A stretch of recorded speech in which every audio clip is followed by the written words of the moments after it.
right, so now we're addressing the knife, again, in an improvised weapon or defense sort of way.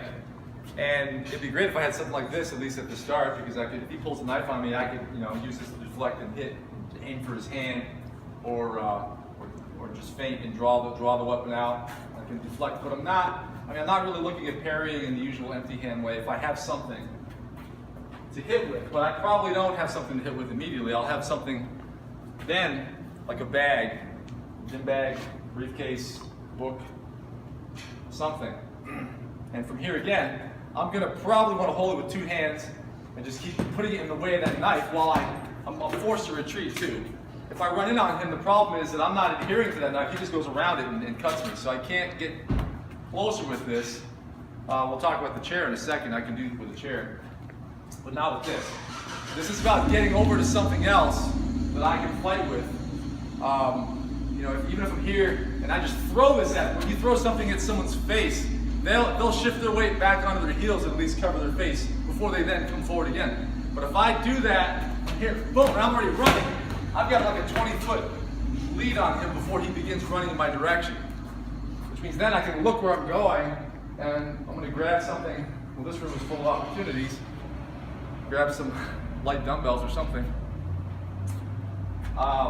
Or get through a doorway, and close it. But getting to a chair would be nice. Like let's say I did that, threw it at him, and I got this much lead on him, and I ran just in time to get a hold of a chair, and now I can rush at him. Yeah, his first answer is gonna be to try to grab the chair leg, all right? But even then, I can still move around, and I've got this distance here where I can use it, and I can even then just throw it at him, and then run for something else, one of those boxes. But what you've got to do, this actually does take practice, and it's something you can do when you're not in a fight. That's when you train better perceptual ability. It's just when you're in any given area, just scan the area. What would I use in this area right now as a weapon of opportunity? Just kind of do that as a habit. It's kind of fun. And it just trains your situation, your environmental awareness. It's what is around me. You notice the people around you, you notice the things around you. You also notice where there's space that you can't see. There's a dumpster there, might be something behind it.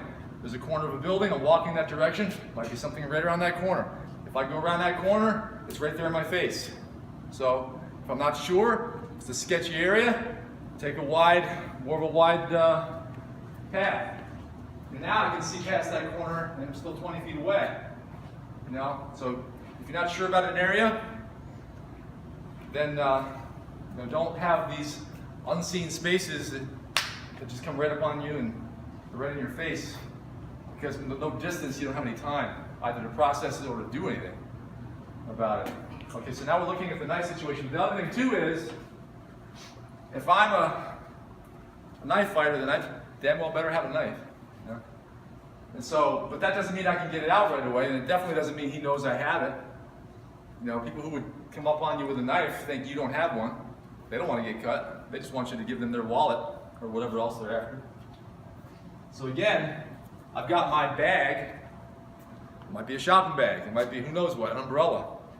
And he's attacking, and I deflect, and I'm deflecting, and as soon as I push that away, I draw my knife. In this case, I actually want him to see it. Nobody's surprising anybody anymore at this point. So I want him to see it because the psychological impact of me having a knife too means he's got to give me a little bit of range respect because he doesn't want to get cut. All right? So it might even be the standoff at that point. I've seen that happen. If you study enough, like just situations that end up on video, the internet is a treasure trove of places to just sort of make a study of like, interesting, that happened. Look at how he reacted when he pulled that knife. Interesting. And so this could be the point where he'll back off a moment because he's got to think about damage to himself. The whole other sort of existential concern has entered into it. Where before it was all about winning and taking and getting. For him now it's about costing, giving, losing. He's got to think about that. All right?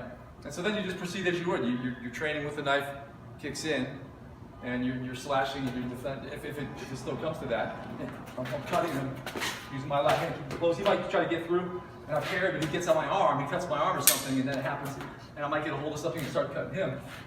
Depends on what the motivation. What's that? It goes crazy. Yeah, it's just crazy.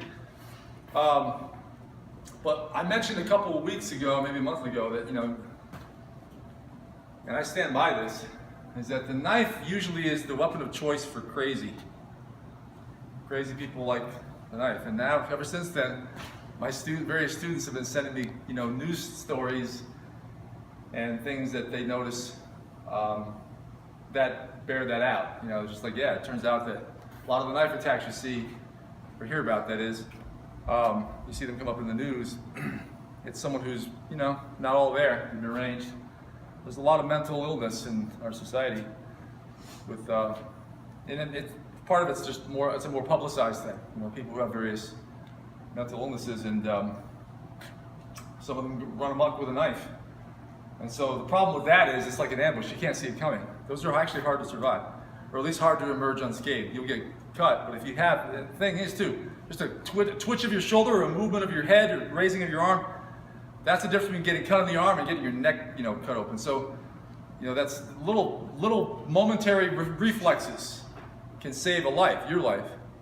And so that's part of what we're after here. We're not saying we're going to emerge like it's a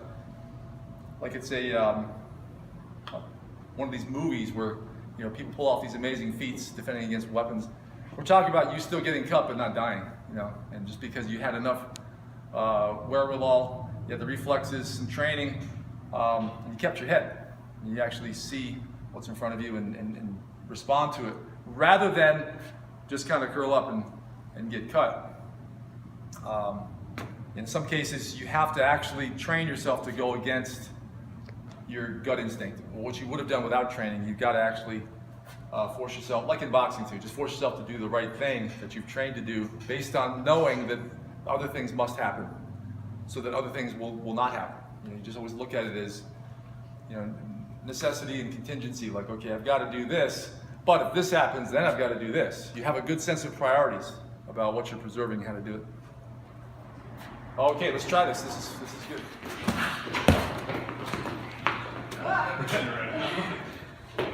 All right.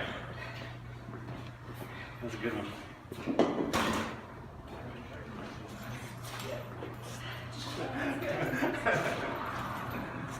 Shopping bag. Oh, yeah. Go. Go.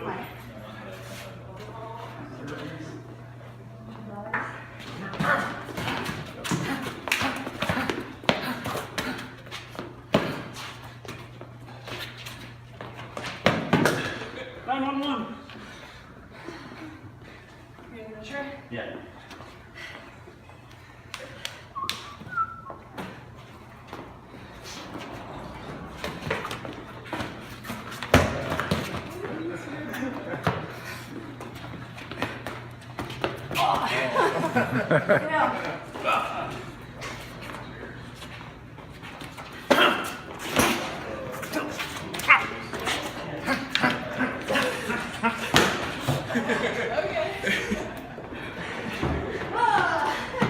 Nice. Awesome. Concede. Yeah. I love tennis, great.